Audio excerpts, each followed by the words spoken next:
నమస్తే, welcome to Shri paper news. ముందుగా headlines. హస్తినాలో పర్యటిస్తున్న ముఖ్యమంత్రి నారా చంద్రబాబు నాయుడు కేంద్ర ఆర్థిక శాఖ మంత్రితో భేటీ. జనసేన పార్టీ ఎమ్మెల్యేలతో ముఖాముఖి కార్యక్రమాన్ని నిర్వహిస్తున్న ఉప ముఖ్యమంత్రి, జనసేన పార్టీ అధ్యక్షుడు పవన్ కళ్యాణ్. నియోజకవర్గాల్లో పరిష్కారం కాని సమస్యలపై ప్రత్యేక చర్చ. రాజమండ్రిలో పర్యటించిన మంత్రి నారా లోకేష్ నన్నయ్య విశ్వవిద్యాలయంలో పలు భవనాలకు శంకుస్థాపన చేసిన యువనేత. కేంద్ర మంత్రి నిర్మలా సీతారామన్తో ముఖ్యమంత్రి నారా చంద్రబాబు నాయుడు బృందం సమావేశమైంది. పూర్వోదయ, సాస్కీ పథకాల ద్వారా నిధులు అందించి ఏపీ అభివృద్ధికి సహకరించాలని కోరారు. రాయలసీమను హార్టికల్చర్ హబ్గా తీర్చిదిద్దేందుకు వచ్చే బడ్జెట్లో నిధులు కేటాయించాలని, పోలవరం, నల్లమల్ల సాగర్ ప్రాజెక్టుకు చేయూత అందించాలని ఆయన విజ్ఞప్తి చేశారు. ఢిల్లీ పర్యటనలో సీఎం చంద్రబాబు నాయుడు బిజీగా ఉన్నారు. కేంద్ర ఆర్థిక శాఖ మంత్రి నిర్మలా సీతారామన్తో ముఖ్యమంత్రి చంద్రబాబు నాయుడు భేటీ అయ్యారు. రాష్ట్రంలో 3 వర్కింగ్ ఉమెన్ హాస్టళ్ల నిర్మాణాన్ని పూర్తికి నిధులివ్వాలని అన్నారు. నాస్కీ కింద 2వ విడత 10,054 కోట్ల నిధులు మంజూరు చేయాలని, మౌలిక సదుపాయాల నిర్మాణానికి నిధులు కీలకమని అన్నారు. రాయలసీమను హార్టికల్చర్ హబ్గా మార్చేందుకు 41,000 కోట్ల ఆర్థిక సహకారం అవసరమని, కేంద్ర బడ్జెట్లో రాయలసీమ హార్టికల్చర్ డెవలప్మెంట్ ప్యాకేజీ ప్రకటించాలని ప్రతిపాదించారు. పోలవరం, నల్లమల్ల సాగర్ లింక్ ప్రాజెక్టును 3 దశలుగా చేపట్టేందుకు అయ్యే వ్యయాన్ని వివరిస్తూ ఆర్థిక మంత్రికి సీఎం లేఖ అందించారు. ప్రాజెక్టును చేపట్టేందుకు ఇప్పటికే జలహారతి కార్పొరేషన్ ఏర్పాటు చేసినట్లుగా వెల్లడించారు. ప్రాథమిక ప్రాజెక్టు రిపోర్టును కూడా కేంద్ర జలశక్తి శాఖకు సమర్పించినట్లుగా ఆయన ఆర్థిక మంత్రికి తెలిపారు. డిప్యూటీ సీఎం, జనసేన పార్టీ అధ్యక్షుడు పవన్ కళ్యాణ్ జనసేన పార్టీ ఎమ్మెల్యేలతో సమావేశమయ్యారు. నియోజకవర్గాల్లో క్షేత్రస్థాయి పరిస్థితులు, అభివృద్ధి కార్యక్రమాలు పురోగతిపై ఆయన ప్రధానంగా దృష్టి సారించారు. ఈ సమావేశాల పరంపర మండలి బుద్ధప్రసాద్తో మొదలైంది. ఈ సమీక్షలో భాగంగా ప్రతి నియోజకవర్గంలో ఇప్పటి వరకు చేపట్టిన అభివృద్ధి పనులు, సంక్షేమ పథకాల అమలు తీరు, కొనసాగుతున్న ప్రాజెక్టుల వివరాలను పవన్ కళ్యాణ్ అడిగి తెలుసుకున్నారు. అదేవిధంగా నియోజకవర్గాల్లో ఇంకా పరిష్కారం కాని సమస్యలు, పార్టీ కార్యక్రమాల నిర్వహణ వంటి అంశాలపై ఎమ్మెల్యేలతో చర్చిస్తారు. మొత్తం 9 మంది ఎమ్మెల్యేలతో పవన్ కళ్యాణ్ సమావేశమయ్యారు. మండలి బుద్ధప్రసాద్ అనంతరం లోకం నాగమాధవి, దేవ వరప్రసాద్, గిడ్డి సత్యనారాయణ, పంతం నానాజీ, సిహెచ్ వంశీకృష్ణ, నిమ్మక జయకృష్ణ, పంచకర్ల రమేష్ బాబు, సుందరపు విజయ్ కుమార్లతో ఆయన ముఖాముఖి భేటీ అయ్యారు. మంత్రి లోకేష్ ఆదికవి నన్నయ్య యూనివర్సిటీని సందర్శించారు. అక్కడ 34 కోట్ల రూపాయల వ్యయంతో నూతనంగా నిర్మించిన 3 భవనాలను లాంఛనంగా గా ప్రారంభించారు. యూనివర్సిటీ ప్రాంగణానికి చేరుకున్న మంత్రికి vice chancellor professor S Prasanna, Shri ఇతర అధికారులు ఘన స్వాగతం పలికారు.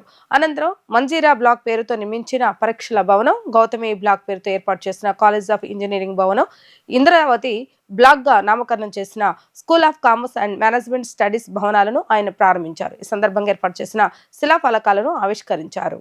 నన్నయ్య విశ్వవిద్యాలయం కార్యక్రమానికి ముందు మంత్రి లోకేష్ రాజమండ్రి ప్రభుత్వ ఆర్ట్స్ కళాశాలను సందర్శించారు. కళాశాలలో చేపట్టిన పలు అభివృద్ధి పనులను ఆయన ప్రారంభించారు. తొలుత కళాశాల ప్రధాన ద్వారం వద్ద నూతన లోగోను ఆవిష్కరించారు. అనంతరం పూర్వ విద్యార్థులు ప్రభుత్వ సహకారంతో నిర్మించిన school of commerce and management block ను ప్రారంభించారు. ఆ తర్వాత హైగ్లో ల్యాబ్ ఆన్ వీల్స్ సైన్స్ ప్రాజెక్టును పరిశీలించి విద్యార్థులతో ముచ్చటించారు. విద్యార్థులు నూతన ఆవిష్కరణలను ప్రోత్సహించేందుకు ఏర్పాటు చేసిన ఇన్నోవేషన్ అండ్ ఇంక్యుబేషన్ హబ్ ను కూడా మంత్రి ప్రారంభించారు. వందే మాతరం ఉద్యమంలో కళాశాల పోషించిన చారిత్రక పాత్రకు గుర్తుగా ఏర్పాటు చేసిన వందే మాతరం మూవ్మెంట్ మెమోరియల్ ను, సైన్స్ బ్లాక్ వద్ద వందే మాతరం పార్క్ ను ఆయన ఆవిష్కరించారు. విదేశీ విద్యార్థుల పరిశోధనల కోసం నిర్మించిన centre for international studies and research భవనాన్ని ప్రారంభించి అంతర్జాతీయ విద్యార్థులతో సంభాషించారు. అనంతరం జాతీయ, రాష్ట్ర స్థాయిలో క్రీడల్లో రాణించిన విద్యార్థులను ఆయన అభినందించారు.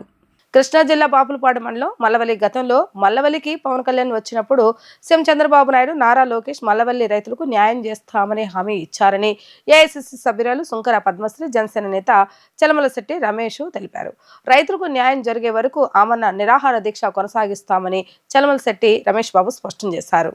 కృష్ణా జిల్లా మల్లవల్లి ఏపీఐఐసిలో భూములు కోల్పోయిన రైతులకు నష్టపరిహారం చెల్లించి న్యాయం చేయడంతో పాటు బాపులపాడు పంచాయతీ పరిధిలో పెంచిన పన్నులు తగ్గించాలని హనుమాన్ జంక్షన్లో జనసేన నేత చేపట్టిన నిరాహార దీక్షకు ఏఐసిసి సభ్యురాలు సుంకర పద్మశ్రీ సంఘీభావం తెలిపారు. అనంతరం సుంకర పద్మశ్రీ మాట్లాడుతూ, మా పార్టీలు వేరు కావచ్చు కానీ మా అజెండా అంతా ఒకటే అని అన్నారు. మల్లవల్లి వందలాది భూములు త్యాగం చేసిన రైతులకు న్యాయం చేయాలని డిమాండ్ చేశారు. అనంతరం చలమలశెట్టి రమేష్ బాబు మాట్లాడుతూ, మా అధినేత డిప్యూటీ సీఎం పవన్ కళ్యాణ్ ముందుగా నన్ను క్షమించాలని గతంలో మల్లవల్లికి పవన్ కళ్యాణ్ వచ్చినప్పుడు సీఎం చంద్రబాబు నాయుడు, నారా లోకేష్ మల్లవల్లి రైతులకు న్యాయం చేస్తామని హామీ ఇచ్చారని తెలిపారు. అధికారంలోకి వచ్చి 2 ఏళ్లు గడుస్తున్న న్యాయం జరగకపోవడంతో దీక్ష చేపట్టామని రమేష్ తెలిపారు. మల్లవల్లి రైతులకు న్యాయం జరిగే వరకు ఆమరణ నిరాహార దీక్ష కొనసాగిస్తామని వారు స్పష్టం చేశారు.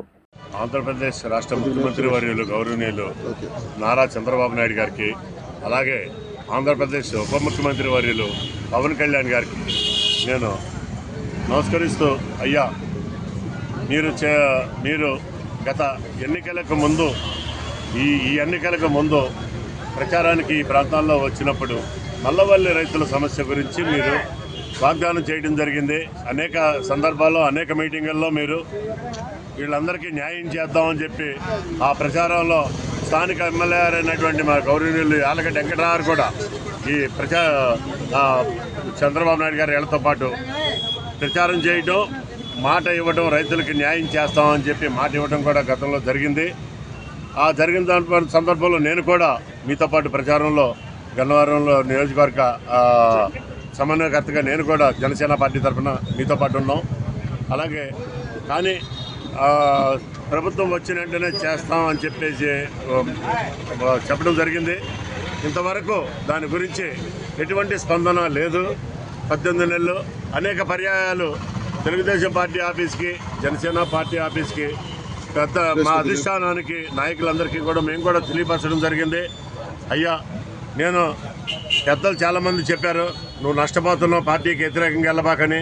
నేను దయచేసి పవన్ కళ్యాణ్ గారికి చెప్తున్నా, నేను నష్టపోయినా పర్వాలేదు, ఇక్కడ న్యాయం జరగడమే నాకు పదవులు వాటి మీద ఇంట్రెస్ట్, ఇది కోరిక, ఆశ కాదు. నాకు ప్రజలకి మీతో పాటు నేను కూడా నా చిన్నప్పటి నుంచి కూడా నాకు ఏంటో ఎవరికైతే చేస్తానని చెప్తే నేను వెనక్కి రాలేకపోతున్నాను. అదే సందర్భంలో నేను కూడా మాట ఇవ్వడం జరిగింది వీళ్ళందరికీ. దయచేసి నాకు పాడో పేడో నా ప్రాణం ఉండటమో పోవటమో ఖచ్చితంగా నిర్ణయం తీసుకునే ఈ సమావేశాన్ని నేను ఏర్పాటు చేసుకున్నాను. ఈ అమర నిరాహార దీక్ష అనే కార్యక్రమాన్ని ఏర్పాటు చేసుకున్నాను. దీనికి అనేక మంది పెద్దలు నాకు కూడా మంచి అండదండలుగా, సంఘీభావంగా మా రాష్ట్ర కాంగ్రెస్ పార్టీ అధ్యక్షురాలు పద్మశ్రీ గారు, మా నాయకురాలు, గతంలో మేము కూడా కాంగ్రెస్ పార్టీ ఆవిడతో పాటు ప్రయాణం చేశాం. ఆ నాయకురాలు, అనేక మంది నాయకులు కూడా చాలామంది ఫోన్ చేసి ఇచ్చేయడం జరుగుతుంది. నాకు న్యాయం చేయండి, మాట ఇచ్చిన మాటనే మీరు పాటించమని పెద్దలు కోరుకుంటున్నాను. మల్లవల్లిలో వందలాది ఎకరాలు భూములు త్యాగం చేసినటువంటి రైతుల సమస్యను ప్రతిపక్ష నాయకులుగా ఉన్నప్పుడు పవన్ కళ్యాణ్ గారి దగ్గరికి, ఇతర పార్టీ పెద్దలందరి దగ్గరికి కూడా అనేక సందర్భాల్లో ఆయన తిరగటం జరిగింది. రైతులందరినీ కూడా తీసుకుని దాదాపు 124 మంది రైతులు ఇప్పటికీ కూడా న్యాయం జరగలేదు, వారికి న్యాయం చేయాలి అధికారంలోకి వచ్చిన వెంటనే అని చెప్పి వాళ్లతో స్వయంగా రైతుల చేత మాట్లాడించడం జరిగింది. దాంతో పాటు హనుమాన్ జంక్షన్ లో ఇంటి పన్నులు కూడా విపరీతంగా పెంచేశారు 2014 తర్వాత. ఆ పన్నులను కూడా తగ్గించండి, పేద బడుగు బలహీన వర్గాలు ఇబ్బంది పడతా ఉన్నారు అని చెప్పి అనేక సార్లు ఆ సమస్య మీద పోరాటం చేయటం కూడా జరిగింది రమేష్ బాబు గారు. ఈ రోజున అధికారంలోకి వచ్చిన తర్వాత దాదాపు సంవత్సరంన్నర గడిచినా కూడా ఇప్పటి వరకు కూడా మల్లవల్లి రైతులకి న్యాయం జరగలేదు. అదే విధంగా ఇక్కడ ఉన్నటువంటి ట్యాక్సులు కూడా తగ్గించలేదు. ఇంటి పన్నులు విపరీతంగా, ఒకసారి మీ అందరికీ కూడా నేను చూపించదలుచుకున్నాను. 2013-14లో వచ్చినటువంటి ట్యాక్స్ 1800 రూపాయలు అయితే 2014లో అదే ట్యాక్స్ 18,600 రూపాయలు అయిపోయింది. ఆ తర్వాత సంవత్సరాలు మీరు చూసుకుంటా ఉంటే ఈ రోజున ప్రస్తుతం 35,000 రూపాయలు ట్యాక్స్ వేస్తా ఉన్నారు. అంటే ఈ పేదలు ఏం చేయాలి, ఏ విధంగా ఈ పన్నులు చెల్లించాలి అని చెప్పి ప్రభుత్వాలను ప్రశ్నిస్తా ఉన్నాం. 2029 నాటికి ప్రతి ఇంటిపై సోలార్ ను ఏర్పాటు చేయాలన్న లక్ష్యంతో రాష్ట్ర ప్రభుత్వం ముందుకు వెళ్తుందని తూర్పు నియోజకవర్గ ఎమ్మెల్యే గద్దె రామ్మోహన్ పేర్కొన్నారు. రాష్ట్రంలో విద్యుత్ సంస్కరణలు అమలు చేసింది సీఎం చంద్రబాబు నాయుడు అని, విద్యుత్ ఛార్జీల భారం తగ్గాలంటే ప్రతి ఒక్కరూ సోలార్ ను ఏర్పాటు చేసుకోవాలని ఆయన సూచించారు. బందర్ రోడ్లోని ఏ కన్వెన్షన్ సెంటర్ లో ఆంధ్రప్రదేశ్ సోలార్ ఎనర్జీ అసోసియేషన్ ఆధ్వర్యంలో 3 రోజుల పాటు సోలార్ రెన్యూవబుల్ ఎనర్జీ ప్రదర్శనను ఏర్పాటు చేశారు. ఈ ప్రదర్శనను తూర్పు నియోజకవర్గ శాసనసభ్యులు Gadde Rammohan, net cap managing director Kamalakar బాబుతో కలిసి ప్రారంభించిన అనంతరం జ్యోతి ప్రజ్వలన చేసి ప్రదర్శనను లాంఛనీయంగా ప్రారంభించారు. సుమారు 50 సోలార్ ఎనర్జీ కంపెనీలు తమ ఉత్పత్తులను ప్రదర్శించాయి. ప్రతి స్టాల్ను ఎమ్మెల్యే గద్దె రామ్మోహన్ పరిశీలించి సోలార్ ఎనర్జీ ఏ విధంగా పనిచేస్తుంది, వాటి ధరల వివరాలను నిర్వాహకులను అడిగి తెలుసుకున్నారు. అనంతరం గద్దె రామ్మోహన్ మాట్లాడుతూ 1995వ సంవత్సరంలో సీఎం చంద్రబాబు నాయుడు మొట్టమొదటిసారిగా అధికారంలోకి వచ్చిన తర్వాత విద్యుత్ రంగంలో అనేక సంస్కరణలు తీసుకొచ్చారని తెలిపారు.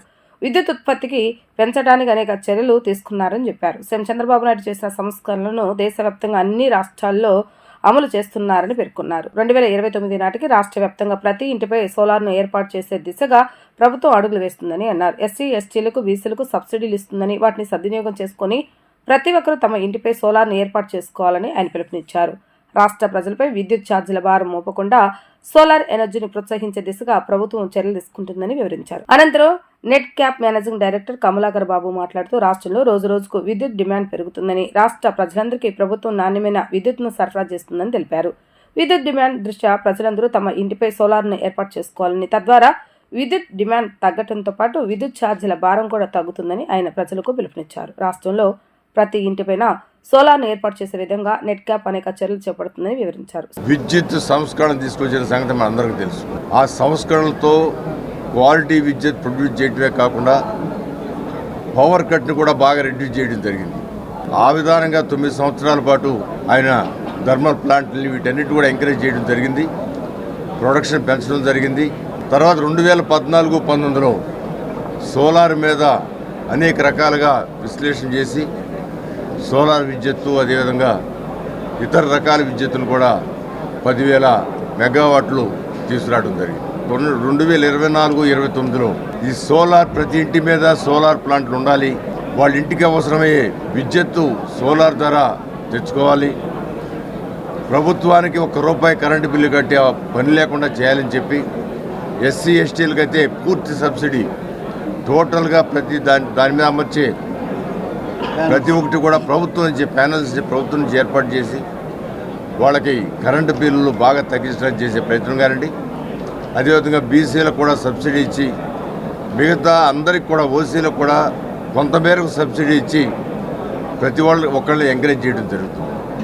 ఈ సంవత్సరంన్నర కాలంలో అనేక రకాలుగా వర్క్షాపులు పెట్టడం, అనేక రకాలైన సమావేశాల్లో దీని గురించి చెప్పడం, ఇవాళ అందరూ కూడా అవేర్నెస్ రావడమే కాకుండా ప్రతి ఒక్కళ్ళు వచ్చి ఈ సోలార్ ప్లాంట్ మేము కూడా పెడతామని చెప్పే విధంగా వాళ్ళు ప్రజలు అడుగుతూ ఉన్నారంటే అది చక్కటి పరిణామం.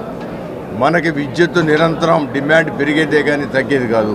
మరి ఈరోజు మనం ఈ రెన్యూబుల్ ఇన్వెస్ట్ ఎక్స్పో విజయవాడలో పెట్టడం అనేది చాలా మరి ఆనందకరం.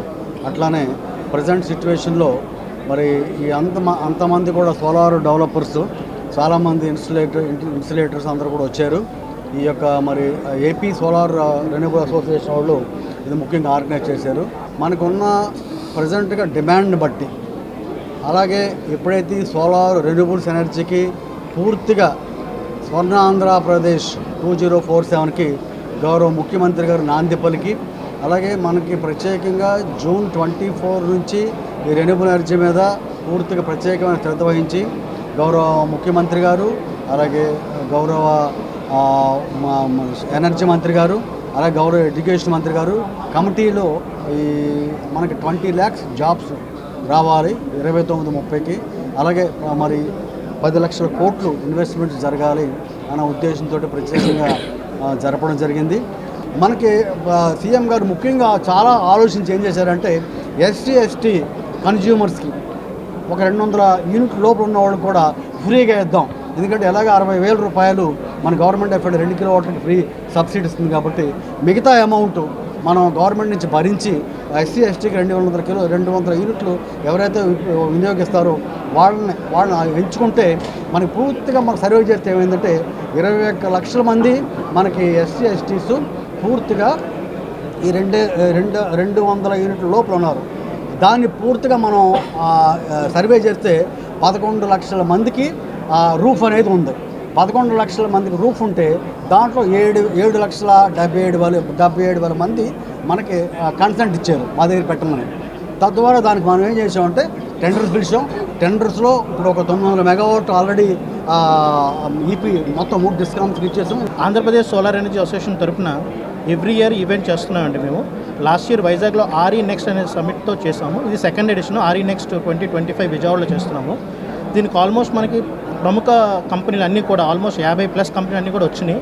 దానికి స్పాన్సర్షిప్ చేసిన వారీ కానీ, రెన్యూ కానీ, పెహల్ కానీ, నెక్స్ట్ జేఎం గృహం కానివ్వండి, వీళ్ళందరికీ మా మనస్ఫూర్తి ధన్యవాదాలు తెలుపుకుంటున్నాము. అదేవిధంగా మేము ఏం చెప్తామంటే, మా last time I am a part of RE invest అనే సమ్మిట్లో గుజరాత్లో మన సీఎం గారు ఒక పీపీటీ ప్రజెంట్ చేశారండి. ఆ రోజు మన సీఎం గారు చెప్పిన విషయం ఏంటంటే కనుక we will make Andhra Pradesh as 4 runner in solar industry అన్నారు. అది అయిన ఇమీడియట్గా నెక్స్ట్ ఇయరే వి గాట్ 6.5 జిగావాట్ ఆఫ్ టెండర్స్ దాకా ఫ్లోట్ అయింది. అందులో మా లోకల్ కేటగిరీ తరపున నెట్ క్యాప్ నుంచి కానీ, గవర్నమెంట్ కానీ, ఎనర్జీ సెక్రటరీ నుంచి కానీ ఎంకరేజ్మెంట్ వచ్చి మేము కూడా పాల్గొనే, సరళంగా మాకు కూడా టెండర్లో పాల్గొనే అవకాశం ఇచ్చి మా అందరికి కూడా మేము ఇంకో 10 మందికి ఉపయోగం కల్పించిన సీఎం గారికి కానీ, కమలాకర్ బాబు గారు కానీ, ఎంపీ గారికి అందరికీ కూడా ధన్యవాదాలు తెలుపుకున్నాం. ఈరోజు ఈ తాలూకా ప్రముఖ ఉద్దేశం ఏంటంటే కనుక ఈ స్టాల్ దగ్గర ఎవరైతే వస్తున్నారో ప్రజలందరికీ అసలు సోలార్ పట్ల అవగాహన కలిగించే ఉద్దేశంతో, పీఎం సూర్య గారు ప్రమోట్ చేసే ఉద్దేశంతో, అలాగే ప్రతి ఇంటి మీద సోలార్ పెట్టే ఉద్దేశంతో ఈ ప్రోగ్రామ్ నడిపిస్తున్నామండి. సో దీనికి సహకరించిన అందరికీ కూడా ధన్యవాదాలు తెలుపుకుంటూ సెలవు తీసుకుంటున్నాను. Thank you very much. నగరంలో దారుణం చోటు చేసుకుంది. మందు తాగడానికి 10 రూపాయలు ఇవ్వలేదని వృద్ధుణ్ణి మైనర్ బాలుడు హత్య చేశాడు. హత్య చేసి మైనర్ బాలుడు స్టేషన్లో లొంగిపోయాడు. చిట్టినగర్ లోక్యా బార్ దగ్గర గురువారం రాత్రి 11:30 మైనర్ బాలుడు ప్రసాద్ తాగిన మత్తులో మందుకు డబ్బులు సరిపోలేదని వృద్ధుణ్ణి అడక్క 10 రూపాయలు అడిగితే ఇవ్వలేదని కత్తితో దాడి చేశాడు. రక్తపు మడుగులో పడి ఉన్న వృద్ధుణ్ణి గవర్నమెంట్ హాస్పిటల్కి పోలీసులు తరలించారు. హాస్పిటల్కి తీసుకువెళ్లే లోపే వృద్ధుడు మృతి చెందాడు. శాసనసభకు వెళ్లి ప్రశ్నించలేని జగన్ ఇవాళ లోక్సభ ముందు పచ్చే అబద్దాలు ఆడుతున్నారని మాజీ మంత్రి దేవినేని ఉమా ఆగ్రహాన్ని వ్యక్తం చేశారు. ట్రిపుల్ పి విధానంలో వైద్య కళాశాలను పూర్తి చేసి 1000 మంది పేద విద్యార్థులకు వైద్య విద్య, పేదలకు కార్పొరేట్ వైద్యం అందిస్తామని స్పష్టం చేశారు. టీడీపీ కేంద్ర కార్యాలయంలో ఏర్పాటు చేసిన విలేకరుల సమావేశంలో మాజీ మంత్రి దేవినేని ఉమా మాట్లాడుతూ ఢిల్లీలో వైసీపీ ఎంపీలు చేసే నాటకాలేంటో, గల్లీలో జగన్ అబద్దాలేంటో అర్థం కావటం లేదని అన్నారు. మెడికల్ కాలేజీలను ట్రిపుల్ పి విధానంలో నిర్మిస్తే బాగుంటుందని పార్లమెంటరీ స్టాండింగ్ కమిటీ పేర్కొందని తెలిపారు. వైసీపీ ఎంపీ గురుమూర్తి ట్రిపుల్ పి విధానానికి అనుకూలంగా సంతకం చేశారని, వైవి సుబ్బారెడ్డి మిగతా వైసీపీ ఎంపీలకు కేంద్ర ప్రభుత్వమే మొట్టికాయలు పెట్టిందని అన్నారు. పార్లమెంటరీ స్థాయి సంఘం, నీతి ఆయోగ్, న్యాయస్థానాలు సైతం ట్రిపుల్ పి విధానం మేలని చెప్తున్నాయని తెలిపారు. ఆరోగ్యశ్రీ 108, 104 వ్యవస్థలను ట్రిపుల్ పి విధానం ద్వారా నడపలేదా జగన్ అని ప్రశ్నించారు. ఎన్టీఆర్ ఆరోగ్యశ్రీ ద్వారా 6,000 కోట్ల రూపాయలు ఖర్చు చేశారని తెలిపారు. ముఖ్యమంత్రి సహాయ నిధి కింద 1000 కోట్లు ఖర్చు చేస్తామని చెప్పారు. రిషికొండను బోడిగుండు చేసి 463 కోట్ల రూపాయలు ఖర్చు చేశారని, నిన్న ప్రెస్ మీట్లో 230 కోట్లు ఖర్చు చేసినట్లుగా జగన్ అంటున్నారని మండిపడ్డారు. కేంద్ర కేబినెట్లో యోగాంధ్ర గురించి ప్రధాని మోడీ మెచ్చుకున్నారని, ఈవెంట్ ఖర్చు 60 కోట్లు, దానిపై కూడా జగన్ అసత్యాలు మాట్లాడుతున్నారని మండిపడ్డారు. పులివెందుల మెడికల్ కాలేజీకి 480 కోట్లు ఖర్చు చేసిన జగన్ పాడేరు, పార్వతీపురం కాలేజీలకు ఎందుకు ఖర్చు చేయలేదని ఆయన ప్రశ్నించారు.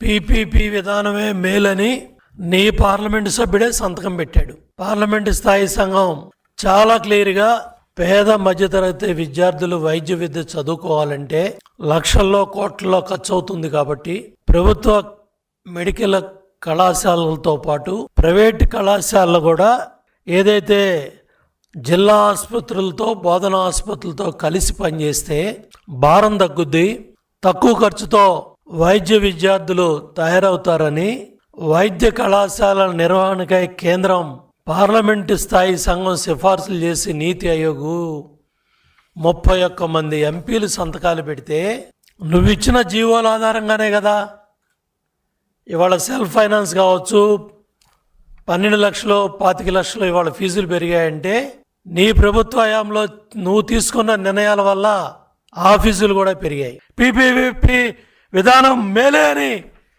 నీ ఎంపీ స్థాయి సంఘం దగ్గర పెట్టిన సంతకం గురించి ఏం చెప్తావు? ఢిల్లీలో చేసే నాటకాలేంటి, గల్లీలో నువ్వు ఆడే నాటకాలేంటి? ఢిల్లీలో ఒక మాట చెప్తావు, గల్లీలో ఒక నాటకం ఆడతావు. జగన్మోహన్ రెడ్డి ఉద్యోగం పోయిందని ఇవాళ నువ్వు మాట్లాడే అబద్ధాలు కానీ, అసత్యాలు కానీ ప్రజలు నమ్మటానికి సిద్ధంగా లేరు. 18 నెలల్లో నిన్న నువ్వు ఆరోగ్యశ్రీ గురించి మాట్లాడుతున్నావు. ఎన్టీఆర్ వైద్య సేవ పేరుతో 6,000 కోట్లు ఖర్చు పెట్టాం. నేనేం మాట్లాడుతున్నావు ఆరోగ్యశ్రీ గురించి?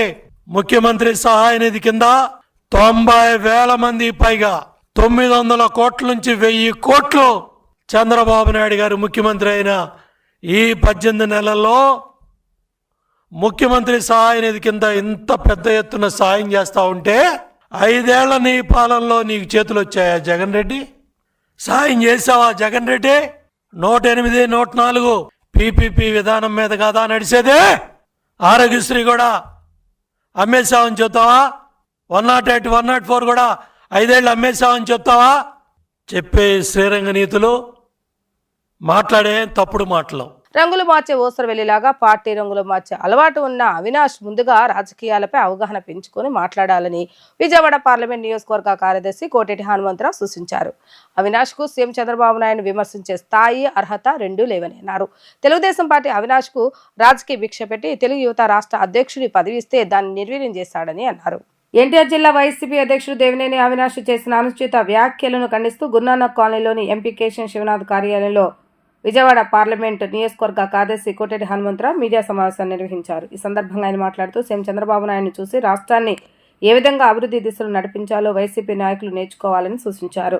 అవినీతిమయంగా సాగిన జగన్మోహన్ రెడ్డి పాలనలో ఏమి చూసి నేర్చుకోవాలంటూ సూటిగా ప్రశ్నించారు. అవినాష్ కేవలం పులివెందుల ఎమ్మెల్యే జగన్ మెప్పు కోసం, పబ్లిసిటీ కోసం కావాలని బురదజల్లే కార్యక్రమం పెట్టుకున్నారని అన్నారు. రాజకీయంగా సీఎం చంద్రబాబు నాయుడుకున్న అనుభవం అంత వయసు పులివెందుల ఎమ్మెల్యే వైఎస్ జగన్మోహన్ రెడ్డికి లేదని అన్నారు. గత ప్రభుత్వంలో అభివృద్ధి శూన్యంగా ఉంటే సీఎం చంద్రబాబు నాయుడు పాలనలో రాష్ట్రం అభివృద్ధి దిశ వైపుగా పయనిస్తుందని అన్నారు. గత 5 ఏళ్లలో వైసీపీ చేసిన పని ఒకటే, రాష్ట్ర ఖజానాను ఖాళీ చేయటం అంటూ మండిపడ్డారు. గత ప్రభుత్వం చేసిన తప్పులు సరిచేయటమే సీఎం చంద్రబాబు నాయుడు చేసిన తప్ప అంటూ ప్రశ్నించారు. వైసీపీ కోటి సంతకాల సేకరణ పెద్ద బోగస్ అంటూ కొట్టిపారేశారు. కృష్ణా జిల్లా వైఎస్ఆర్ పార్టీ అధ్యక్షుడు, ఎన్టీఆర్ జిల్లా వైఎస్ఆర్ పార్టీ అధ్యక్షులు దేవినేని అవినాష్ గారు రాష్ట్ర ముఖ్యమంత్రి మీద, నారా లోకేష్ గారి మీద, ఈ కూటమి పాలన మీద అవాకులు చవాకులు పేలుతున్నాడు. దేవినేని అవినాష్ గారు, ముందు మీరు రాజకీయం నేర్చుకోవడానికి మాట్లాడడం నేర్చుకోండి. జగన్మోహన్ రెడ్డిని చూసి చంద్రబాబు నాయుడు గారు నేర్చుకోవాలని చెప్పి సూచన చేస్తున్నాడు. ఏమి నేర్చుకోవాలండి? జగన్మోహన్ రెడ్డి పాలనలో జరిగిన అవినీతి గురించి తెలుసుకోవాలా? అక్రమాలపై తెలుసుకోవాలా? దోపిడీల మీద తెలుసుకోవాలా? లేకపోతే ఈ రాష్ట్ర ప్రజల్ని మోసం చేసిన అనేకమైన అభివృద్ధి కార్యక్రమాల మీద తెలుసుకోవాలా? నారా చంద్రబాబు నాయుడు గారికి ఉన్న అనుభవం కానీ ఆయన వయసున్న సాగం జగన్మోహన్ రెడ్డికి లేదు. ఇవాళ రాష్ట్రంలో మరి పెట్టుబడిదారులు కొల్లాలుగా వస్తున్నారు. ఇవాళ ఈ రాష్ట్ర ఖజానాన్ని నింపడానికి, ఈ రాష్ట్రంలో పరిశ్రమలు వస్తే ఉద్యోగాలు వస్తాయి, సామాన్యులు బతికే అవకాశాలు ఎన్నో ఉన్నాయి. మరి గత వైఎస్ఆర్ ప్రభుత్వంలో మరి ఏనాడైనా సరే ఈ యొక్క పెట్టుబడిదారులు వచ్చారా అని ప్రశ్నిస్తున్నా. నువ్వేంటయ్యా నువ్వు మాట్లాడేది? కూటమి పాలన జగన్మోహన్ రెడ్డిని చూసి నేర్చుకోవాలా? ఏం నేర్చుకోవాలి? నీకు తెలుగుదేశం పార్టీ పెట్టిన భిక్ష, నీకు రాష్ట్రంలో తెలుగు యువత అధ్యక్ష పదవి ఇస్తే ఈ రాష్ట్రంలో దాన్ని నిర్వీర్యం చేశావు.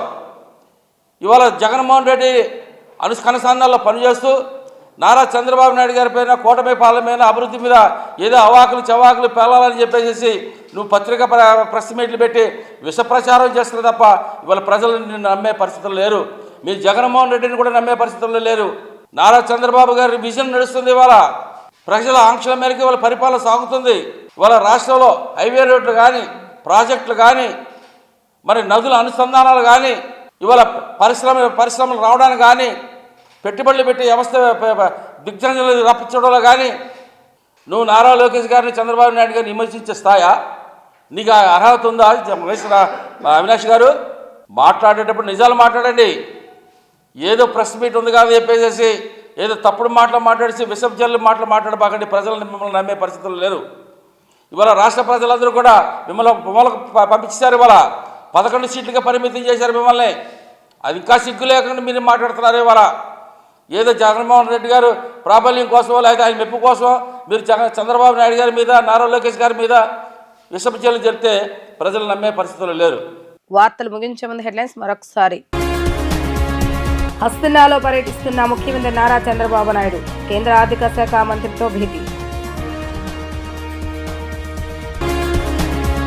జనసేన పార్టీ ఎమ్మెల్యేలతో ముఖాముఖి కార్యక్రమాన్ని నిర్వహిస్తున్న ఉప ముఖ్యమంత్రి, జనసేన పార్టీ అధ్యక్షుడు పవన్ కళ్యాణ్. నియోజకవర్గాల్లో పరిష్కారం కాని సమస్యలపై ప్రత్యేక చర్చ. రాజమండ్రిలో పర్యటించిన మంత్రి నారా లోకేష్, నన్నయ్య విశ్వవిద్యాలయంలో పలు భవనాలకు శంకుస్థాపన చేసిన యువనేత. ఇవి ఈ రోజు వార్తా విశేషాలు. మరల 3 ప్రసారమైన వార్తల్లో మళ్ళీ కలుద్దాం. అంతవరకు సెలవు, నమస్కారం.